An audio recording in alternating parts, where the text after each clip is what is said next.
Hey, tu veux un portail coulissant, motorisé et pas cher? Alors cette vidéo est faite pour toi. Reste bien jusqu'à la fin, like si tu apprécies la vidéo et c'est parti.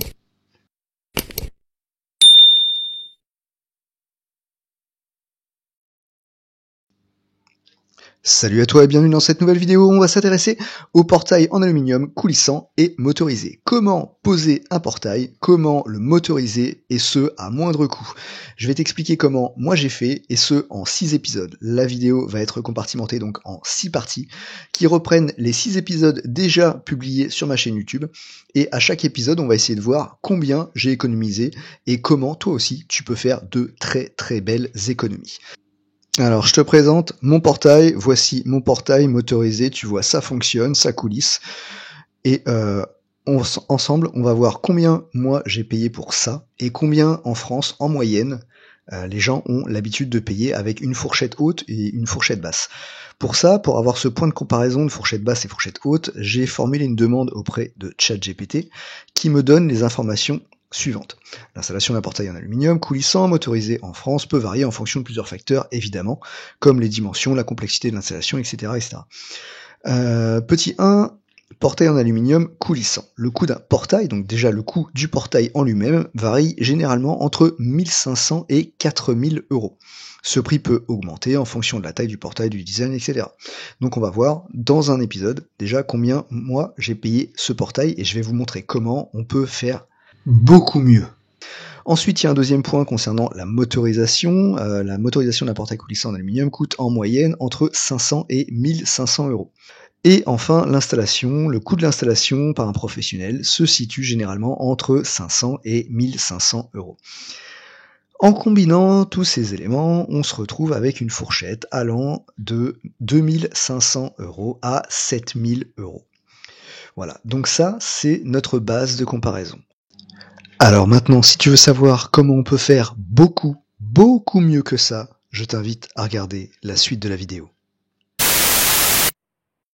Et c'est parti pour la première astuce. Et oui, évidemment, pour réaliser déjà des belles économies dès le départ, au lieu d'acheter le portail tout prémonté, tu l'achètes en kit.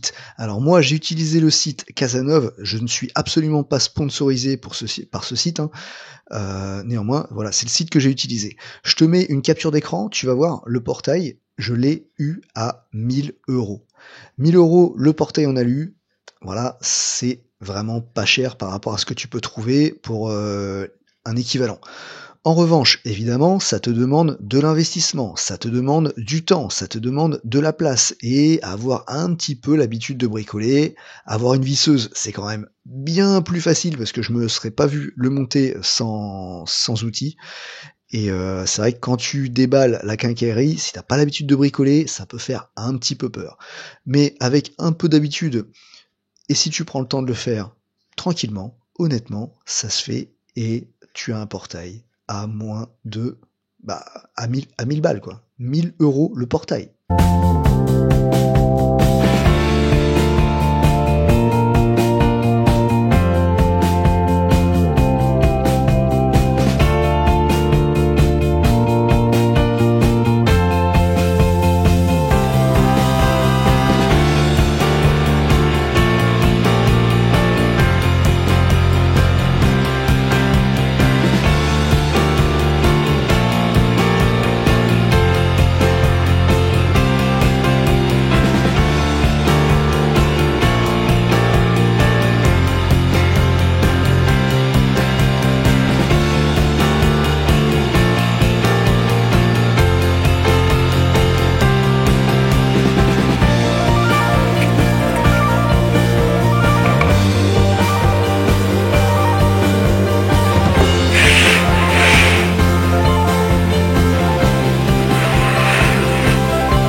Et hop, une fois que le portail est monté, eh bien, on va avoir le deuxième poste qui nous permet de faire des énormes économies, l'installation. On a vu tout à l'heure, ChatGPT nous disait que le coût d'installation, c'était entre 500 et 1500 euros. Donc là, si tu le fais tout seul, clairement, c'est 0 euros. À partir du moment où tu prends des renseignements, et même si t'es pas, moi je suis pas électricien, je suis pas maçon, eh bien j'ai installé le portail moi-même. Tu vois, j'ai fait des trous dans les piliers pour faire passer les câbles. Je me suis posé des questions. Alors oui, c'est vrai, j'ai acheté le câble, hein, mais de toute façon les fournitures, il faudra bien les acheter si tu les fais poser par un professionnel. Donc, alors oui, c'était pas facile. Oui, je me suis posé plein de questions. Mais encore une fois, si tu prends ton temps, eh ben, tu économises, parce que là, pour le coup, c'est moi qui l'ai fait, donc ça m'a coûté 0 euros. Là, tu économises entre 500 et 1500 euros. Même si ça prend du temps, oui, je te montre en image, j'ai réussi, donc toi aussi, tu peux réussir. Allez, petit bilan, entre 500 et 3000 euros d'économie pour le montage en kit et ensuite, dans un deuxième temps, entre 500 et 1500 euros d'économie pour l'installation faite maison, ce qui nous donne une économie déjà réalisée de entre 1000 et 4500 euros. Je sais pas si tu te rends compte, mais en tout cas, si tu considères que ça, c'est pas significatif, franchement, je sais pas quoi te dire. Et puis tu vois, de l'autre côté, j'ai fait le coffrage pour faire la dalle qui va être le support pour la future motorisation. Si tu te demandes ce que c'est que cette gaine annelée verte, elle est super importante. C'est ce qui va me permettre de réaliser l'alimentation électrique du moteur. Donc ça part du moteur jusqu'au garage, ou ça part du garage jusqu'au moteur, dans le sens que tu veux. Bien évidemment, je te ferai une vidéo sur le branchement électrique, le raccordement électrique du moteur au tableau électrique de la maison. Et si ça t'intéresse, n'hésite pas à t'abonner et tu pourras voir ça dans les prochains épisodes. Donc je reprends mes piliers et on va attaquer le branchement de l'antenne. Donc ça c'est le support de l'antenne. Donc je fais d'abord un marquage sur le pilier. Voilà, c'est le petit point blanc. Je vais ensuite percer pour faire passer le câble d'antenne et l'alimentation de l'ampoule qui va s'allumer à la fermeture et à l'ouverture du portail, hein, ça c'est obligatoire. Donc voilà, donc tu vois un câble, la phase et le neutre. Alors oui, d'accord, j'ai pris du verre en fait, parce que j'avais que ça sous la main, donc c'est pas grave, peu importe. Donc les câbles sont passés et ensuite voilà, je suis en train de réaliser le branchement. Là, tu vois, il y a la gaine annelée là pour protéger les câbles. On voit l'antenne. Donc là, ça avance un petit peu. Et voici mon espèce de bec de perroquet là qui va s'allumer et qui va être l'antenne réceptrice du signal.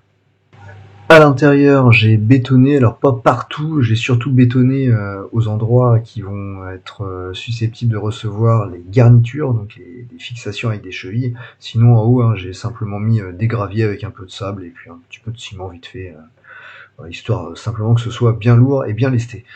Voilà ce que ça donne, le coffrage, les câbles qui sortent, hein, tout est prêt pour la future motorisation. Je bétonne pour faire le socle du futur moteur. Et ensuite, il n'y aura plus qu'à attendre que ça sèche de ce côté-là. Et je fixe le poteau, le pilier, de l'autre côté.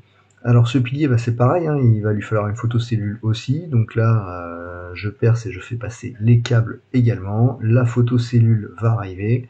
Là voilà, avec des câbles en 0,75 comme tout à l'heure. Le petit branchement ensuite selon le manuel. Voilà, très simple, hein, il n'y a pas... Là, si j'ai un petit conseil à te donner, pense à mettre un petit colson en fait au niveau du câble pour maintenir ce câble, parce que quand tu vas essayer de le brancher, si toutefois le câble rentre à l'intérieur du pilier, là, t'es tout simplement dans une galère monstrueuse. Donc un petit colson, ça coûte rien, et ça va permettre d'éviter que ton câble rentre à l'intérieur du pilier. Voilà, donc pilier droit quasiment terminé, en tout cas au niveau du branchement. J'enroule pour garder le câble de côté. Ensuite, il faudra le faire passer le long du seuil et puis faire le branchement avec le moteur. On va s'occuper du lestage, si on peut dire ça comme ça, du pilier. Je vais le remplir de béton, de sable, de gravier, voilà, histoire que ce soit bien lourd, bien costaud et surtout que ça puisse me permettre de mettre la garniture sans problème, de mettre les chevilles et que ça tienne bien correctement. Donc voilà le début de la garniture, hein, garniture pour ce pilier. De l'autre côté, pilier gauche, garniture un petit peu différente, voilà, on met le niveau, on essaye de faire ça bien. Et puis là, on va avoir le petit mécanisme qui te permet de faire coulisser le portail. Ensuite, dernière chose, on va s'occuper du rail. Voilà, donc je pose le rail tranquillement avec la butée en fin de rail. Et puis, on va pouvoir installer le portail. Donc voilà ce que ça donne, le portail est quasi terminé, en tout cas il est installé, il est fonctionnel, il est manuel pour le moment. Si tu veux voir comment j'ai terminé la motorisation, n'hésite pas à t'abonner puis à regarder les épisodes suivants. Mais en tout cas pour le moment la propriété se ferme, voilà, je peux fermer avec mes clés, c'est cool, ça fonctionne. Allez, on y va. Voici l'arrivée de tous les fils avec les deux gaines grises qui correspondent aux deux piliers. Tu vois, j'ai tout attaché avec un colson pour pas que ça bouge. Ça, c'est la gaine qui passe sur le deuxième pilier pour relier la photocellule numéro 2. Et là, dans cet épisode, tu vois, je parle de la motorisation et c'est là où je vais réaliser la troisième partie de mon économie substantielle. Le moteur de mon portail coulissant, je l'ai payé moins de 200 €. Exactement 189 €. J'ai profité d'une promotion, il y avait un arrivage dans un magasin, et donc j'ai profité de cette opportunité. Souvent, on dit qu'il vaut mieux mettre un moteur vraiment d'une grande marque et qui coûte beaucoup plus cher. Donc c'est vrai que c'était un petit peu un coup de poker d'acheter ce moteur qui a été 3 fois moins cher que tous les autres. Mais honnêtement, ça fait 2 ans qu'il est installé et pour le moment, j'ai aucun problème. Alors peut-être que j'ai de la chance, effectivement, oui, c'est possible. Mais avec ce petit recul de 2 ans, pour le moment, pas de problème. Le temps dira si j'ai eu raison ou pas, mais en tout cas, pour le moment, c'était vraiment la bonne chose à faire, puisque ça fonctionne au quotidien. Donc ça, c'est cool. Et là, on va pouvoir dresser un bilan qui fait dresser les cheveux sur la tête, mon pote, parce que entre le montage en kit, l'installation faite maison et le moteur pas cher qu'on a réussi à avoir en fonction des arrivages, on a fait une économie entre de 1300 € à 5800 €. Je sais pas si tu te rends compte, c'est juste incroyable. L'antenne, j'ai aussi un câble coaxial, ça c'est pour avoir une meilleure réception, mais pour l'instant, pour le moment, je l'ai simplement passé au cas où. On a les 3 câbles en 0,75, donc c'est vraiment du tout petit câble pour les photocellules. Et là, bah pareil, une fois dénudé, évidemment, on se réfère au branchement et on va brancher tout ça sur le bornier que tu peux voir au fond. Voilà, ici. Donc là, tout est branché sur le bornier. On a en haut les câbles pour l'ampoule et en bas, en dessous, là, tous les câbles pour les photocellules. Je reprends un petit peu de recul. Là, on voit pas très bien. Effectivement, non, c'est pas terrible. Voilà. Là, tous les câbles sont branchés, sauf le câble coaxial pour l'antenne. Mais comme je t'ai dit, je l'ai simplement passé et ensuite je remets le capot pour le moteur. Le trait rouge que tu vois ici symbolise la crémaillère. Je l'ai pas montré, mais évidemment, il faut au préalable fixer la crémaillère qui va venir se prendre sur les pignons du moteur pour ouvrir et fermer le portail. Ça, c'est évident. Voilà, je te remontre un petit peu les plans que j'ai fait en suivant évidemment la notice de montage. Donc, si ça t'intéresse, je te montrerai comment on relie le moteur à l'électricité de la maison. Petit zoom sur le schéma. Et oui, le moteur il doit forcément être branché au disjoncteur.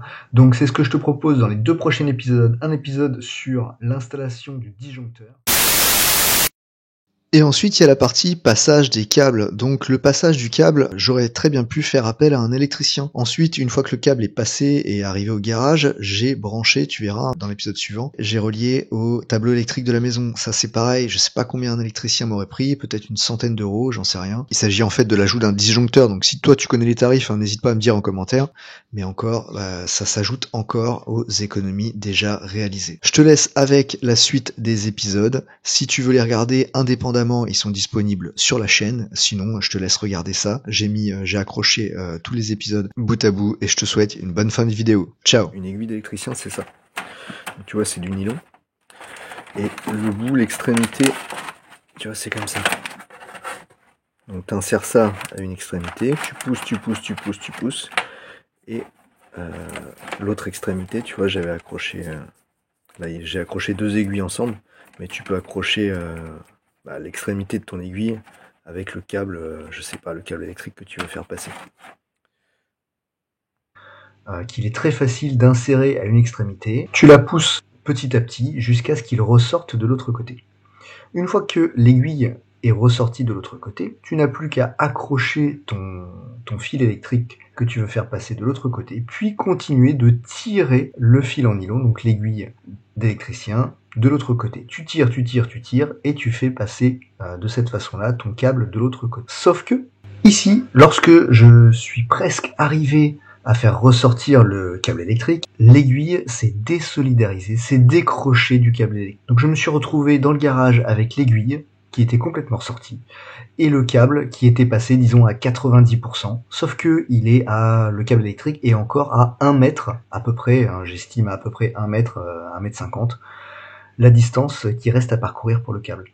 Donc là, je me retrouve en difficulté et honnêtement, je sais pas trop quoi faire. Donc il y a plusieurs solutions. Soit réussir à récupérer le fil, donc là c'est ce qu'on va faire dans cette vidéo, vous allez voir, je vais vous proposer une technique.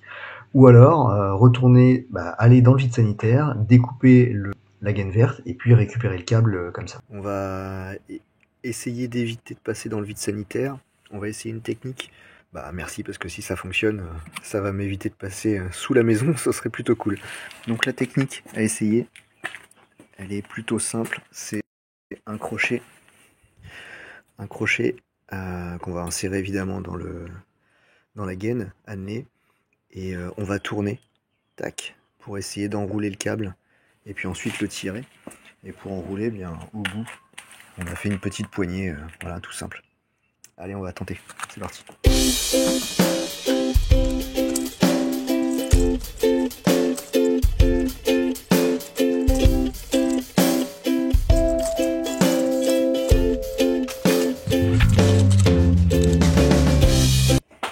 Non mais vas-y, dis-le, tu veux, toi aussi, tu veux ta chaîne. Mais non, mais putain, si tu veux ta chaîne. Je fais du jardinage. Excuse-moi, quand on aura la cabane derrière, je ne serai plus là, t'inquiète pas.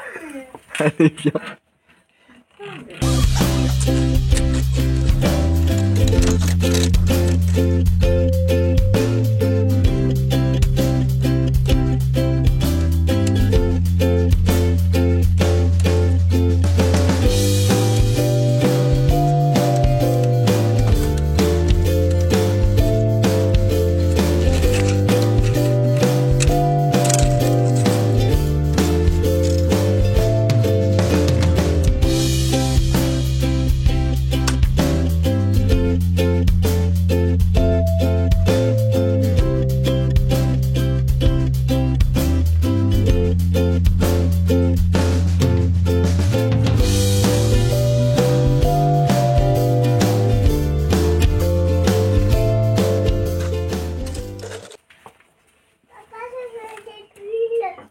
Des bulles.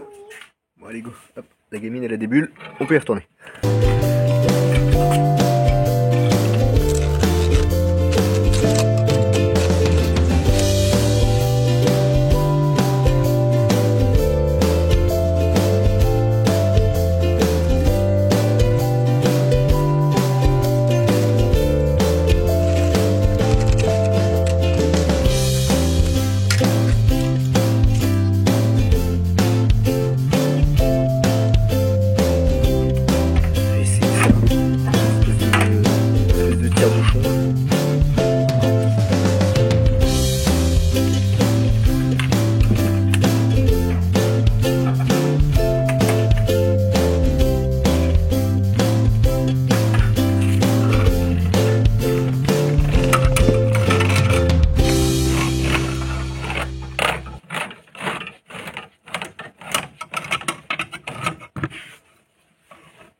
Ah putain, il est là. Ah, il est là.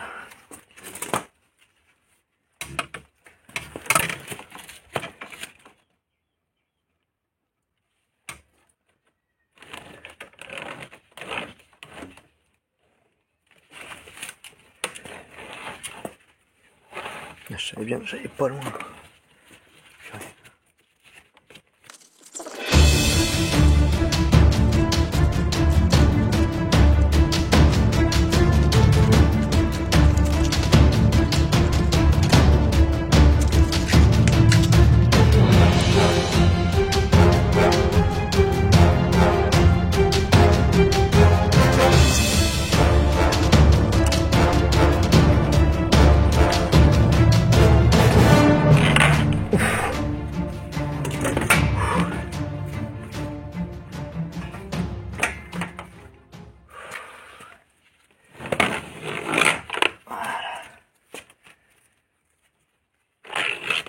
Yes.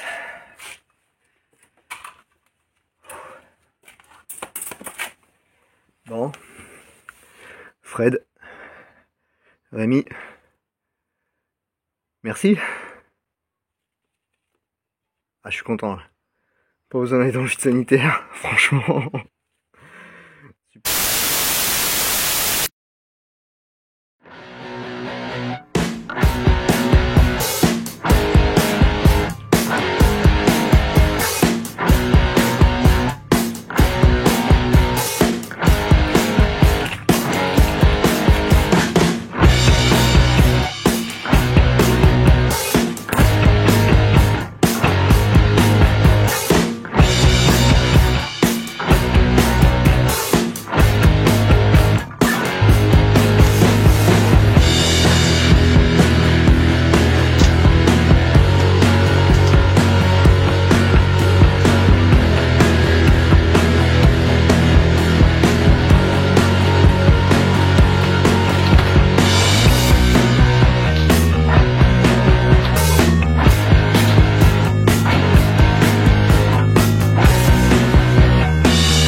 Voici ce que ça va donner avant-après. Donc avant avec la poignée, ensuite la plaque de propreté.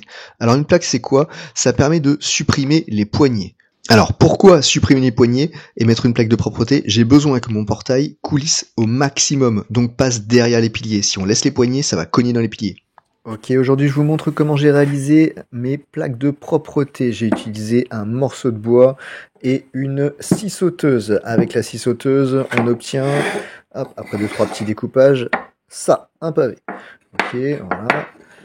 Ensuite, j'ai utilisé un autre outil, une ponceuse. Voilà, hop, une ponceuse. En ponçant les arêtes, j'ai obtenu ce morceau de bois. Ensuite, là-dessus, on va venir y mettre de la peinture. Et ça va nous donner quelque chose comme ça.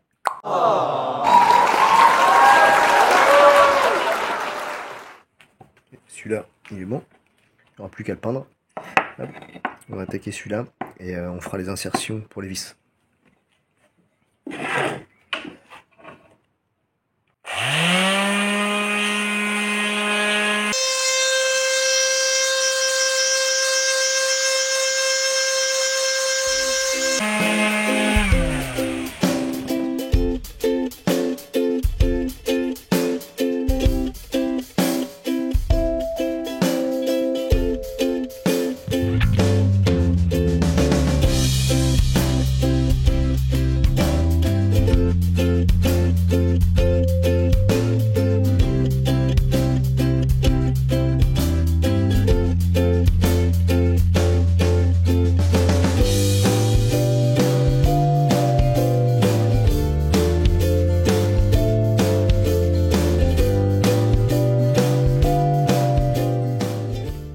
Du coup là on a les deux différents. Ça c'est le premier que j'ai fait. J'ai fait différemment. J'ai fait des angles ici. Et là j'ai pas fait le même type d'angle. Donc après tu fais comme tu veux. Bon, je propose une troisième possibilité. On arrondit.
On arrive à la fin de cette vidéo, merci beaucoup, n'hésitez pas à laisser un gros pouce bleu, des commentaires, vous abonner à la chaîne ou me rejoindre sur Instagram. Ciao!